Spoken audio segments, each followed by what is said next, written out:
Oke, baik. Selamat malam Bapak Ibu Enterpriser. Oke, terima kasih Bapak Ibu Enterpriser yang sudah datang yang sudah join pada malam hari ini. Eh, kita lanjut ya ke materi, ya, ke materi rangkaian materi selanjutnya nih. Jadi rangkaian materi selanjutnya, Bapak Ibu sekalian, ini tentang bagaimana menentukan target pasar gitu. Nah, ini profesional gitu ya, profesional di dunia marketing ini semua pasti melakukan ini Bapak Ibu sekalian gitu. Jadi karena kita di network marketing, kan multi level marketing, sebenarnya ranah ilmu ini juga perlu kita dalami gitu ya Bapak Ibu sekalian. Ini jadi salah satu skill yang harus dimiliki sama Bapak Ibu enterpriser untuk lebih mudah nantinya menjalankan bisnisnya gitu. Jadi menentukan target pasar dan calon prospek gitu. Nah, sebelum dimulai nih, saya pengen tanya nih, eee, kalau Bapak Ibu dengar, kalimat ini, menentukan target pasar, yang ada di benak Bapak Ibu apa aja sih? Oke. Nah, ini menentukan target pasar dan calon prospek. Ibaratnya menentukan target pasar itu kita seperti seorang pemburu, Bapak Ibu sekalian. Jadi, bayangin deh kalau Bapak Ibu, jalan lalu nggak tahu nih apa yang mau diburu gitu ya, ke hutan, ya udah jadinya bingung sendiri aja gitu. Nah ini, yang akan terjadi ketika kita, sebelum melakukan prospecting tuh nggak nentuin dulu nih target pasar. Jadi kita prospecting aja, random gitu. Nah ini, eee akan lebih memakan waktu ya Bapak Ibu sekalian, lalu juga menguras tenaga yang pasti karena kenapa ya, karena kita nggak tahu siapa yang mau kita tuju gitu Bapak Ibu sekalian, dan tentunya tidak efektif. Maka dari itu, sebelum kita planning ya, sebelum kita melakukan prospecting, langkah pertama yang harus dilakukan adalah tentuin dulu nih target marketnya, target pasarnya, sekaligus calon prospeknya tuh seperti apa aja sih, gitu, Bapak Ibu sekalian. Oke, lanjut ya. Nah, lalu keuntungannya, kalau kita nentuin target pasar dulu tuh apa sih? Menurut Bapak Ibu apa nih keuntungannya kalau kita menentukan target pasar terlebih dahulu nih, sebelum melakukan prospecting? Nah, Bapak Ibu sekalian, kalau kita udah nentuin target pasar sebelum melakukan prospecting, ini kita bisa tahu strategi pemasaran yang tepat sasaran itu kayak gimana sih gitu ya.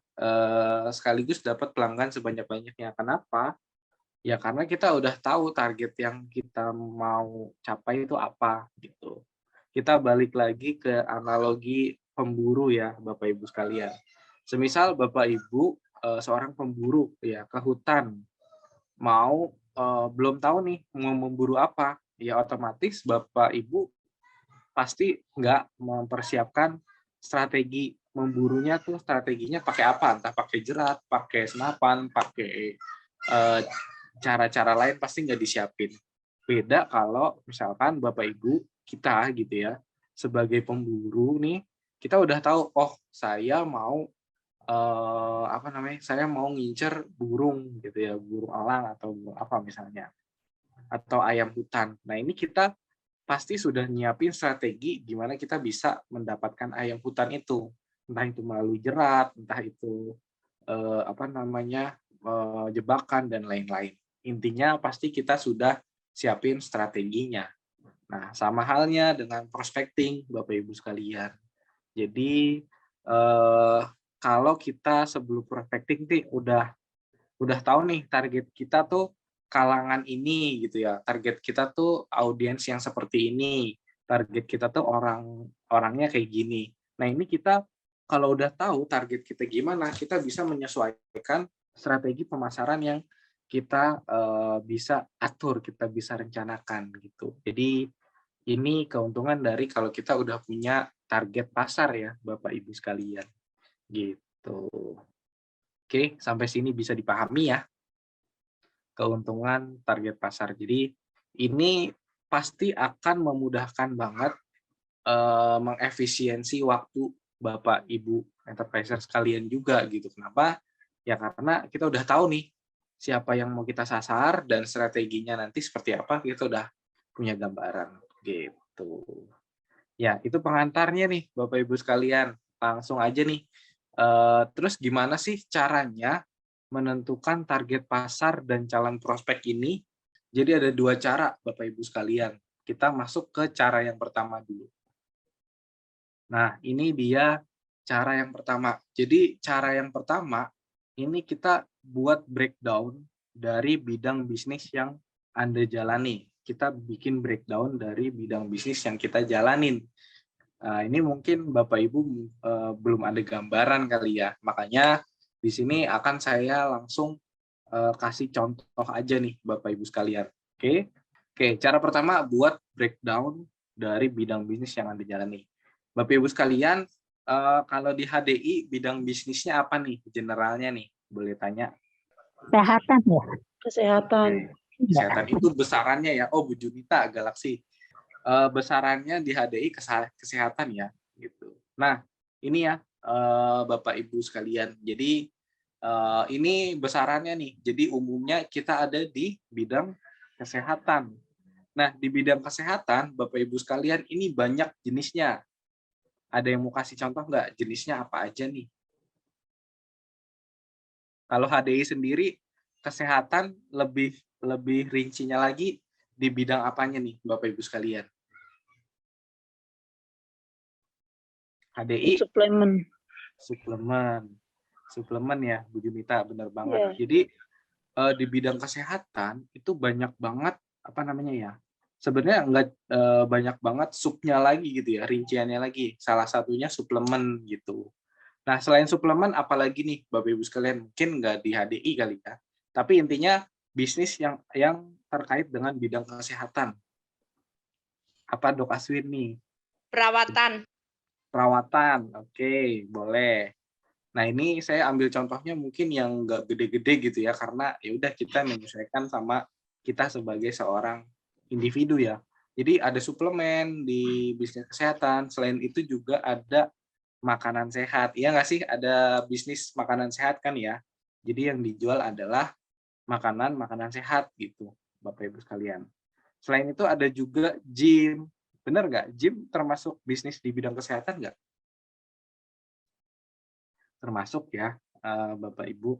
Lalu ada mungkin apotek ya. Kalau tadi Dok Aswin rumah sakit itu bisa. Jadi ini ya, jadi caranya untuk menentukan target pasar, kita lihat dulu nih dari besarnya kan kesehatan. Kesehatan tuh banyak gitu ya, ada suplemen, bisnis suplemen, makanan sehat, gym, apotek, rumah sakit, dan masih banyak lagi. Ini contoh aja gitu ya. Lalu kita coba, karena di HDI suplemen, kita coba rinciin lagi suplemen. Nah, kalau di HDI suplemennya apa aja nih Bapak Ibu sekalian? Oke, ini saya ambil contoh ya Bapak Ibu sekalian. Di HDI ada ya untuk diet gitu ya, atau untuk mengikat kolesterol. Namanya Trimi. Ini mohon dikoreksi ya kalau miss gitu ya. Ini tapi contoh aja nih Bapak Ibu sekalian. Ya, di suplemen tuh ada juga produknya gitu ya, produk diet, produk untuk diet. Lalu ada juga produk untuk program hamil, benar nggak? Di HDI ada kan ya produk buat program hamil ya. Lalu habis itu ada lagi produk buat imunitas gitu ya. Nah ini kita rinciin. Jadi kita rinciin dari bidang kesehatan, kita rinciin lagi karena di HDI ini mainannya di suplemen, ya udah kita rinciin dari kesehatan masuk ke suplemen. Nah, dari suplemen kita rinciin lagi ada apa aja sih di suplemennya HDI, apa namanya, di suplemennya HDI ini. Nah, ini saya contoh aja ya, ada suplemen untuk diet, untuk program hamil, ada untuk imunitas gitu. Nah, sampai sini Bapak Ibu sekalian, ini kita rinciin lagi nih. Jadi setelah kesehatan masuk ke suplemen itu di bidang HDI, lalu di HDI punya banyak produk. Nah, ini adalah produk yang bisa kita jual ke masyarakat. Ya, salah satunya produk buat diet, program hamil dan imunitas. Nah, di sini saya ambil produk untuk diet nih, Bapak Ibu sekalian. Ini jadi rinciannya ya. Ini kan diet nih, warna hitam. Ini kita lanjut nih. Jadi di di produk diet ini kita rinciin lagi nih. Biasanya siapa aja sih orang-orang yang perlu untuk diet, Bapak Ibu sekalian. Nah, ini adalah ada banyak ya orang-orang yang perlu dalam arti dia mau diet atau dia harus diet ya, Bapak Ibu sekalian. Nah, ini adalah contoh-contoh ya. Ini 4, mungkin bisa banyak lagi, tapi karena nggak muat ya, jadi saya ambil 4. Jadi orang-orang gitu ya, subjek-subjek yang perlu untuk melakukan diet ya, perlu untuk produk diet ini adalah yang pertama anak muda biasanya ya. Anak muda kan pengennya tuh tubuhnya, apalagi kaum hawa gitu ya, pengennya tubuhnya tuh eh, apa? Bisa bilangnya proporsional gitu ya. Lalu selain itu ada juga ibu melahirkan. Kenapa sih ibu melahirkan perlu diet? Ya kadang banyak juga ibu melahirkan yang setelah melahirkan tuh pengen mengembalikan bentuk tubuhnya ke sebelum hamil gitu ya. Jadi singkat lagi. Lalu ada juga orang yang obesitas nih, ya dia perlu banget diet untuk kesehatan gitu ya. Lalu ada juga orang yang perlu diet untuk persiapan nikah gitu, Bapak Ibu sekalian. Nah, pertanyaan saya gitu ya. Oke, sebelumnya jadi anak muda, ibu melahirkan, obesitas, terus orang yang persiapan pengen nikah, ini adalah target pasar kita, Bapak Ibu sekalian. Gitu. Jadi gitu ya cara menentukan target pasar. Jadi kita rinciin lagi. Kita rincikan dari yang paling umum ke yang paling khusus gitu ya. Ini udah paling khusus, udah sulit lagi dipecah lagi, ya mungkin bisa tapi nanti targetnya jadi terlalu kecil ya Bapak Ibu sekalian. Semisal ibu melahirkan itu mungkin ibu melahirkannya yang usia berapa, usia 30 ke atas atau usia 30 ke bawah. Itu kan akan lebih sempit lagi nanti, itu nggak perlu ya. Jadi target pasar kita cukup sampai di sini gitu ya. Jadi ini target pasar yang kita bisa pilih ya, target pasarnya. Ada ibu melahirkan, ada orang yang terkena obesitas, ada persiapan orang yang pengen persiapan nikah, ada juga anak muda ya, Bapak Ibu sekalian. Nah, pertanyaannya, ini kan kita kalau produk untuk diet HDI itu apa sih namanya? Apa dok? Trimi, Mas. Trimi. Trimi ya. Oke. Misalkan Trimi, oke, kita udah punya target pasar kita, anak muda, ibu melahirkan, obesitas, persiapan nikah.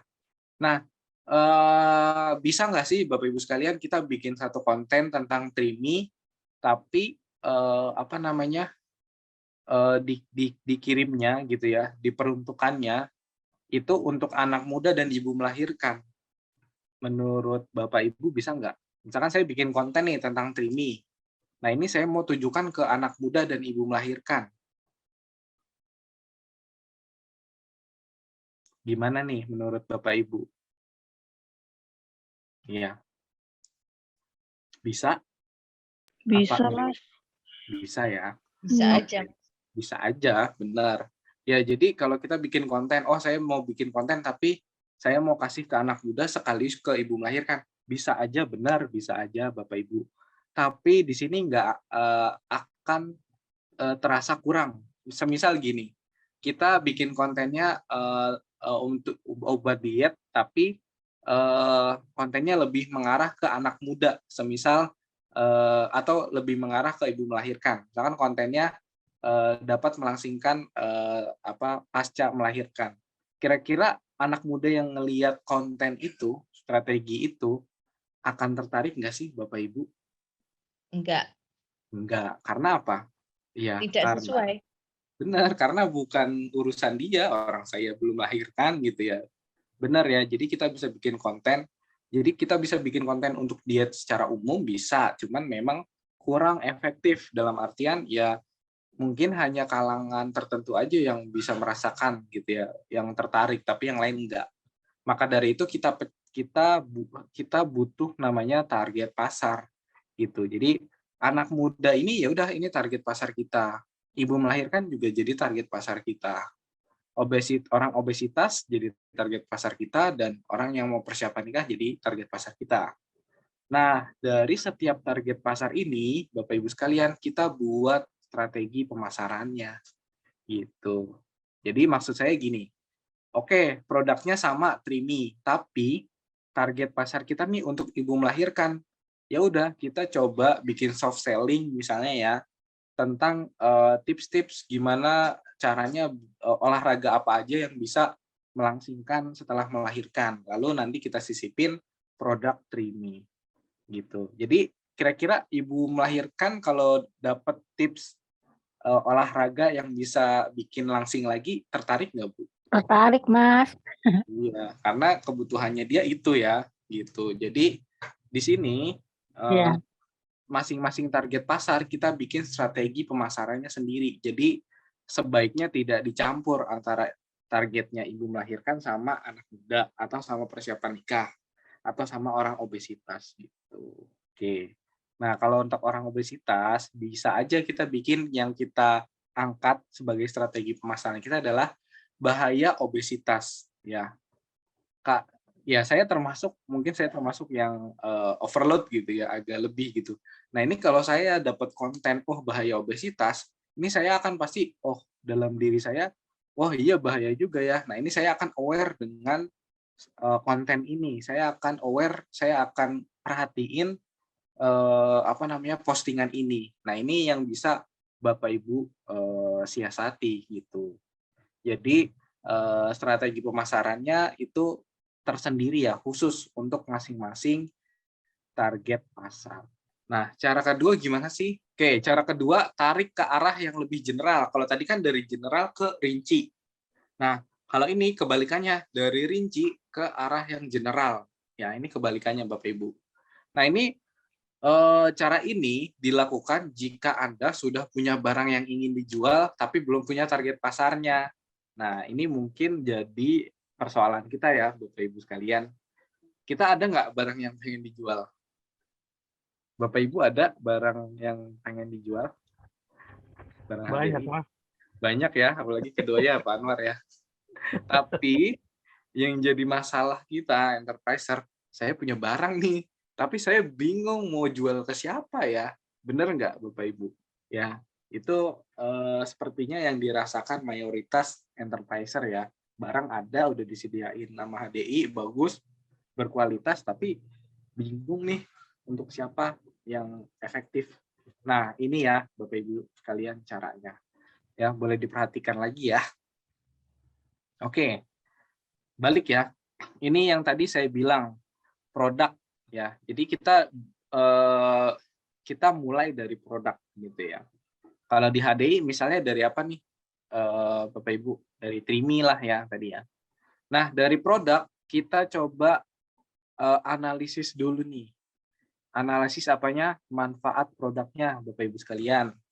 Contoh, membantu orang yang kelebihan lemak di tubuhnya. Ya, misalkan kita punya Trimi, kita analisis dulu manfaat Trimi itu buat apa sih sebenarnya ya. Nah, ini saya ambil contoh aja ya. Membantu orang yang kelebihan lemak di tubuhnya. Nah, Bapak Ibu sekalian, ini kenapa saya kuningin?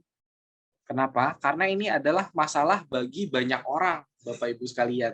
Jadi, dari produk kita analisis manfaat produknya, lalu kita cari nih, oh berarti ini ya kelebihan lemak di tubuh ini adalah masalah banyak orang yang bisa diselesaikan sama produk kita nih, sama Trimi kita.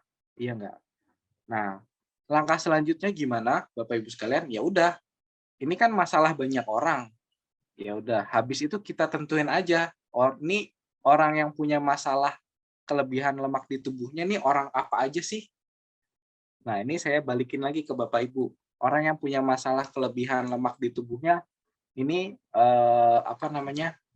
siapa aja nih? Boleh contoh nggak satu yang punya masalah kelebihan lemak di tubuhnya nih? Ibu-ibu banyak, bapak-bapak juga. Iya, ibu-ibu, bapak-bapak ya, itu subjeknya ya. Nah, ini ya, kita rinciin lagi. Oh, orang-orang yang punya masalah kelebihan lemak di tubuhnya adalah penderita kolesterol, lalu penderita obesitas, lalu orang yang pengen diet.